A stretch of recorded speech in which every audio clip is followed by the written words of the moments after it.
Assalamualaikum warahmatullahi wabarakatuh.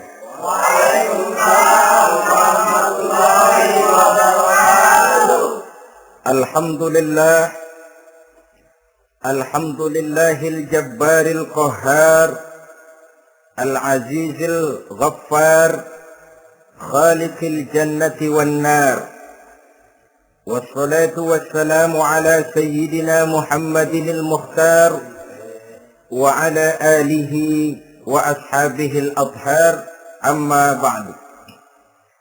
Saudara-saudara kaum muslimin rahimakumullah.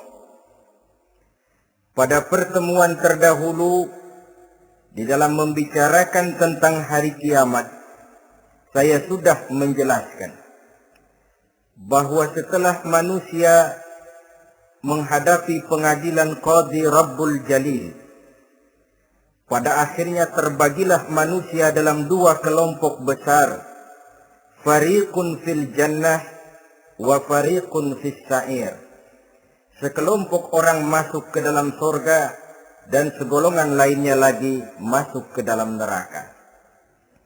Maka pada pertemuan kali ini kita akan membicarakan tentang surga dan calon-calon penghuninya.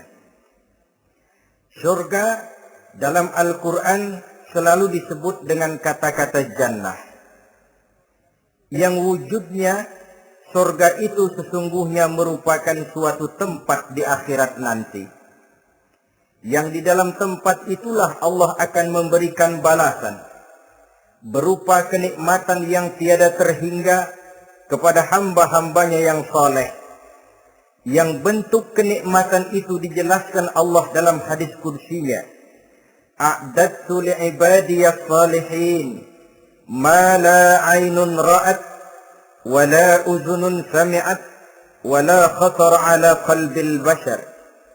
Aku sediakan buat hamba-hambaku yang soleh satu kenikmatan yang belum pernah dilihat oleh mata, belum pernah terdengar oleh telinga, dan belum pernah terdetik dalam hati manusia tentang kenikmatan yang semacam itu. Jadi kalaupun dalam banyak ayat-ayat Al-Quran Allah menggambarkan tentang surga yang di bawahnya mengalir sungai-sungai, jangan disamakan dan dibandingkan dengan sungai yang ada di dunia ini.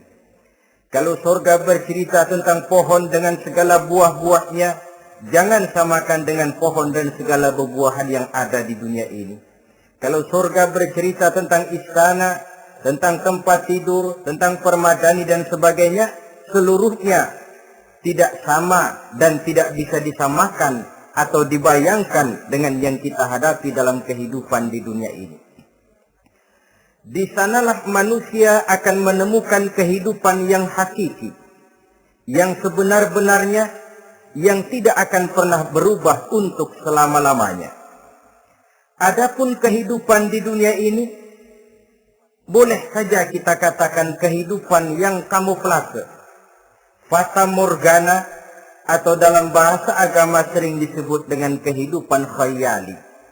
Ia berubah, ia bertukar, ia berganti oleh pergeseran masa dan pertukaran waktu. Kita jadi orang kaya di dunia, bagaimanapun kayanya kita, kekayaan itu tidak lain adalah kekayaan khayali namanya. Hari ini dia kaya, besok dia boleh jatuh bangkrut.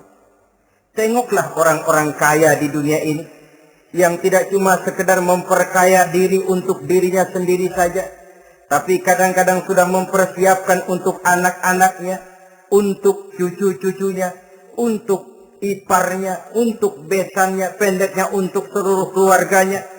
Tidak cukup harta cuma untuk 1, 2, 3, bahkan sampai 7 keturunan. Tidak cukup dengan uang miliaran, malah triliunan.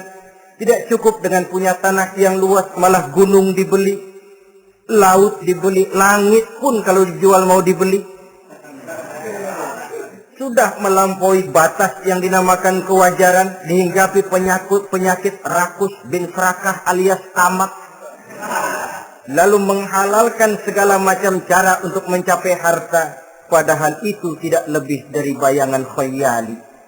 Harta yang banyak itu mampukah menolak penyakit yang hendak datang?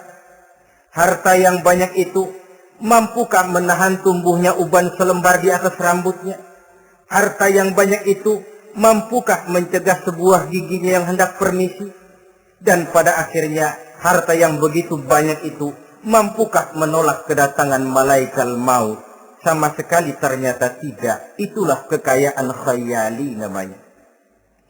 Karena itu orang yang terbuka mata hatinya, dia tidak hanya mengejar kekayaan khayali ini, dia mengejar kekayaan hakiki yang terpendam di dalam kepribadian berupa al-akhlakul karimah. Akhlak dan budi pekerti yang terpuji yang menghiasi jiwa dan kehidupannya.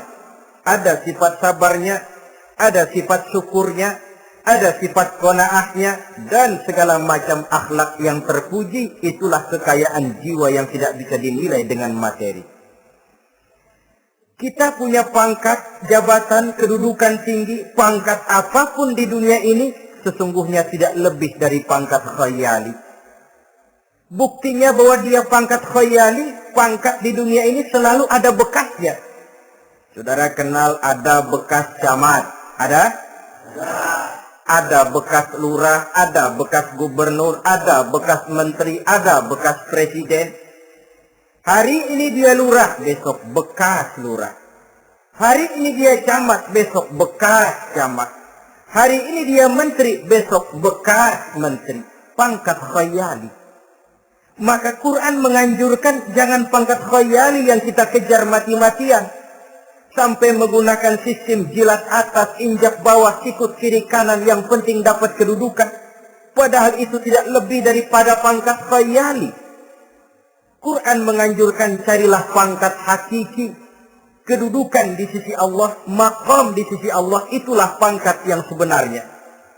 Apa jalan ke arah sana? Quran memberikan petunjuk. Wa minal laili fatahajjad bihi nafilatan lak. Asa ayyab'asaka rabbuka maqaman mahmuda. Di keheningan malam, dikala orang tidur nyenyak, bangunlah engkau tahajud kepada Allah Tuhanmu. Pasti kalau itu kau laksanakan, Allah akan menempatkan engkau di satu tempat yang terpuji, mendapat pangkat yang hakiki dan bukan sekedar pangkat khayal. Kita berusia muda kita ini pun muda khayali. Berapa lama kita muda?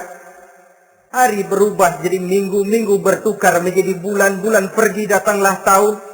Pergeseran masa dan pertukaran waktu membuat kita jadi berubah. Kulit yang tadinya kencang jadi lentur dan keriput.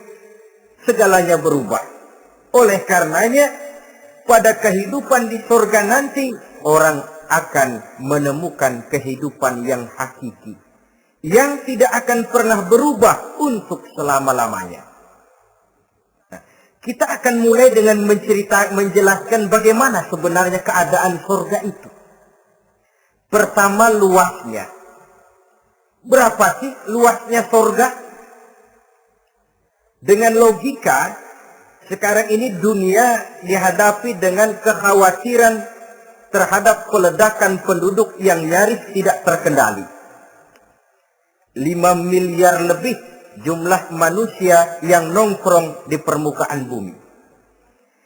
Tapi sesungguhnya planet bumi yang kita tinggali ini cuma satu planet kecil dari 9 buah planet yang berada dalam sistem tata surya matahari yang lazimnya kita namakan galaksi. Selain tata surya matahari yang namanya galaksi itu, masih terdapat lagi galaksi-galaksi lain yang dengan sendirinya juga dikitari oleh planet-planet lain. Dan bumi kita yang kita tinggali ini, yang dihuni oleh tidak kurang 5 miliar manusia, hakikatnya cuma setitik debu di tengah angkasa alam yang luas ini. Oleh karenanya, di dalam surah Ali Imran ayat 173, ayat 133, Allah Subhanahu wa taala menjelaskan, "Wasari'u ila maghfiratin min rabbikum wa jannatin arduha as-samawati wal ardu u'iddat lil muttaqin." bersegeralah kamu menuju ampunan Allah dan surga yang luasnya seluas langit dan bumi. Seluas langit dan bumi. Sedangkan langit oleh mata telanjang ini kan tidak pernah kelihatan. Yang nampak oleh kita biru di atas itu cuma batas titik pandangan manusia yang terjauh. Dan konon itu adalah refleksi sinar matahari yang menyentuh air laut, melahirkan warna biru. Sedangkan hakikat langit itu sendiri sampai hari ini belum terjangkau oleh kemajuan ilmu pengetahuan. Sejauh-jauhnya manusia pergi baru ke bulan. Mungkin dalam beberapa tahun mendatang dia akan pergi ke planet-planet Mars dan planet-planet lainnya. Tapi itu masih terbatas dalam sistem tata surya matahari atau galaksi kita ini. Belum lagi sampai kepada langit yang pertama. Surga yang disediakan untuk orang-orang saleh ini luasnya seluas 7 lapis langit dan bumi. Jadi saudara tidak usah berpikir khawatir di surga nanti kehabisan kapling.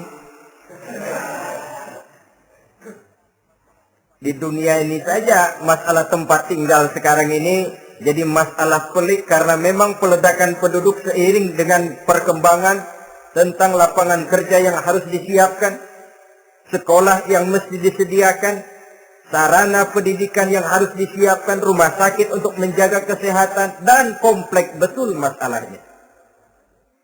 Tetapi di surga nanti, arduhas samawati wal ardh, luasnya seluas 7 lapis langit dan bumi. Satu keluasan yang hanya Allah saja yang maha tahu tentang batas-batasnya. Itu tentang luasnya surga. Lalu bagaimana keadaan di surga? Apakah ada bangunan-bangunan, taman-taman, kebun-kebun? Tentu ada. Di surga ada kebun yang tanamannya berupa tumbuh-tumbuhan dan menghasilkan buah-buahan yang buah-buahannya pun boleh dimakan oleh manusia. Karena tidak akan pernah ada larangan lagi dalam kehidupan di sana. Dalam surah Ar-Rahman ayat 54 misalnya, kita dapati penjelasan dari Allah Subhanahu wa taala. Wajanal jannataini dan. Begitu juga dalam surah Waqiah ayat 32 dan 33. Allah menjelaskan wa fakihatin katsiratin la maqtu'atin wa la mamnu'ah. Dan di dalam surga itu terdapat buah-buahan yang sangat banyak sekali, yang tidak pernah putus-putusnya, wala mamnu'ah, dan tidak dilarang untuk mengambilnya. Yang dimaksud la maqtu'ah, tidak terputus, artinya buah-buahan di surga itu begitu kita petik keluar lagi gantinya, dipetik lagi keluar lagi gantinya. La maqtu'ah, tidak pernah putus. Lainkan pohon di dunia ini. Ini hari kita petik keluar lagi kapan? Musim tahun depan.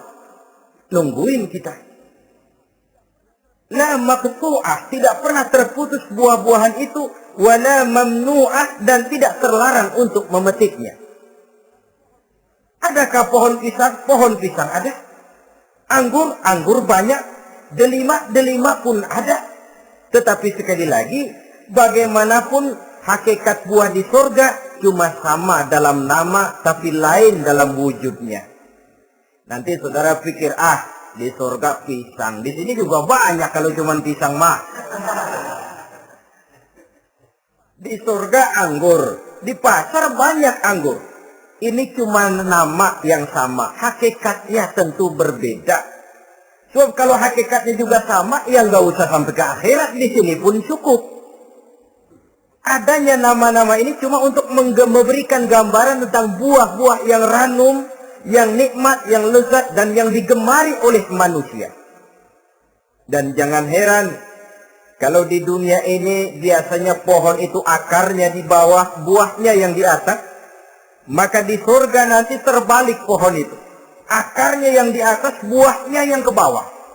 Sehingga orang nggak perlu tangga, Dan ngambil buah tinggal memetik saja, nggak perlu naik, nggak perlu manjat, nggak perlu bersusah payah. Saudara-saudara kaum muslimin rahimakumullah. Kemudian bangunannya bagaimana? Surga itu pun bertingkat.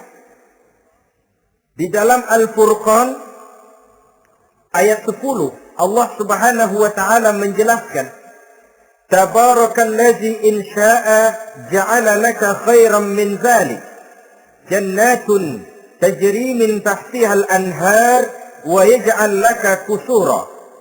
Maha suci Allah yang apabila ia menghendaki dijadikannya untuk kamu yang lebih baik daripada kehidupan dunia ini, yaitu surga